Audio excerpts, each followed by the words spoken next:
Hi, I'm Christine Peckstein with Move Into Action, and now we are going to go to our Renew You, your faith-based video, again on the same topic that we've chosen for this August issue of this magazine, and it is called Count Me In. Now, I don't know if you've ever listened to the song by Leland, but it is one of my favorites. And every time I sing it, I can't help but think about getting involved and using the gifts that God has blessed me with in order to give back and to serve others and to help and just to be a small part of his fascinating and awesome and incredible story. It's very exciting. That is when service tends to come alive. And as I taught before in the Push You video, when I challenged everyone to take their gifts, their time, their energy, their talents, whatever they have, and put them into action, there was something that I wanted to cover with everyone in this Renew You video. There's a couple of different things I want to talk about. Number one, as I mentioned before in the other Push You video, was that we don't have to wait until we are masters at something before we begin to serve. Our skills, our talents, our resourcefulness, our knowledge, everything will increase as we use the gifts that we have.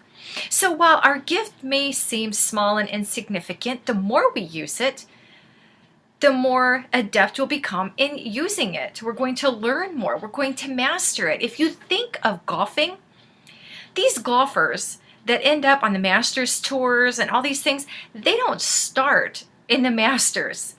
They have to work their way up to the Masters. Maybe they discovered their passion and their talents for golfing. Well, they were on a putt-putt course. And wow, I got a hole in one. Ooh, I did it again. Are you kidding me? Wow, well, that's just beginner's luck. Well, no, it's not. It's a talent that you have. But the more you use it, the more you the more experience you get.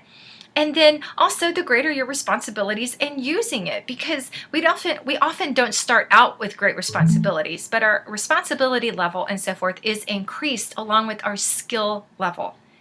But Scripture tells us not to wait until we're masters to use it, whatever we've received to the best of our ability. So if we look at 1 Peter 4:10, it says each of you should use whatever gift you have received to serve others as faithful stewards of God's grace in its various forms. It doesn't say wait until you're a pro at it so that you don't ever make any mistakes. It says use it. Use whatever gift you have received to serve others. Get involved. Do something with it. It will grow and you'll become more confident at using it. You'll kind of figure out where it is in his story that you'll end up using it to serve others, and it's awesome. But you've got to start somewhere, and you can't expect to have it all mastered before you begin, because if we're going to wait and do that, we're never going to get started.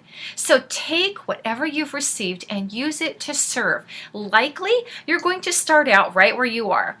Check and look at your next door neighbors and say, look down your street. Is there someplace right here where I can use this to make a difference today? Again, from the Push You video, with what I have.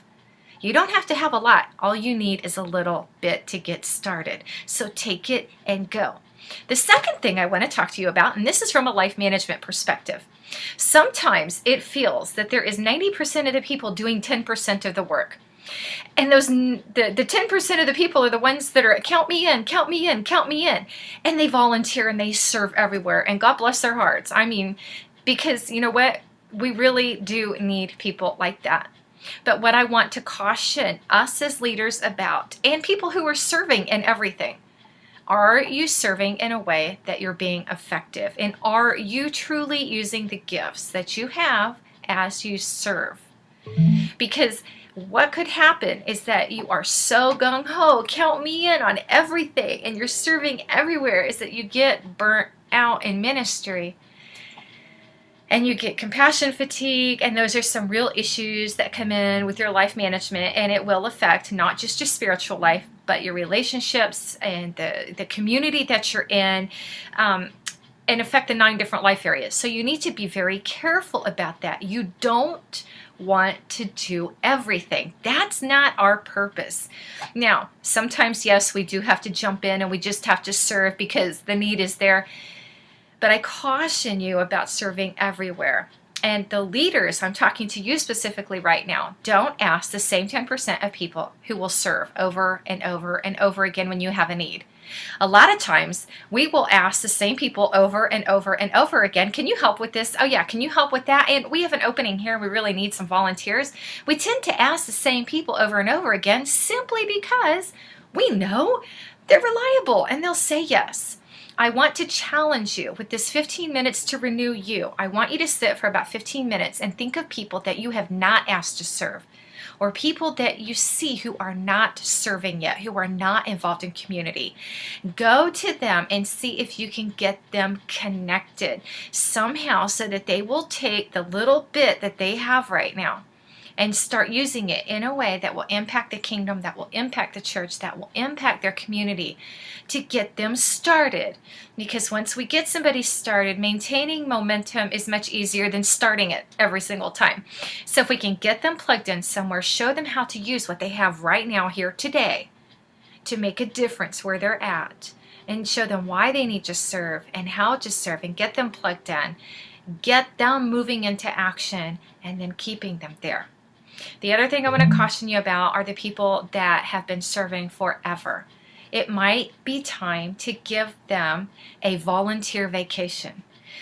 What that will do is it will allow them to take kind of like a sabbatical, to get away because they are always serving. Acknowledge them in some way and praise them for the service and their dedication to the work that's being done.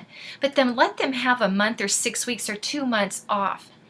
And at that point in time, get your other people who are not yet serving, that you're going to get connected in during that time period.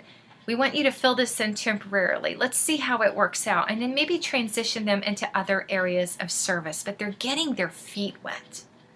And that's the idea with that. So we just want to be careful that we're not overburdening our volunteers by constantly asking the same pool of people over and over again. They can only give so much of themselves. If you're one of those people, it is okay to say, these are my gifts and this is where I'm using them. And honestly, these are some areas where I might need to pull back from. As those areas are areas that you want to pull back from, it will allow some of those other people to plug into those areas and create an opportunity for them to get involved and serve, where maybe there wasn't one before, because it was just assumed that because you volunteer all the time, you were going to jump in and do it. And so it does create some vacancies, which then turn into opportunities for others whose potential has not yet been discovered, uncovered, or plugged in. And that's what we want to try to do, is get them plugged in to discover their passion for serving, their talents, their gifts, and show them this is how you can use it, even just a little bit, even if it's just 1 hour here and there. It makes a difference to the kingdom, and here's why. So I hope that this session will give you some things to think about, some points maybe to discuss, and look for ways and opportunities to get those others plugged in and not burn out your volunteers while you're doing it. Okay, that's it. Let me know what your comments, suggestions, and aha moments are. And we're on our social media, and that's where you can connect with us for further discussions. Thanks, and have a great month.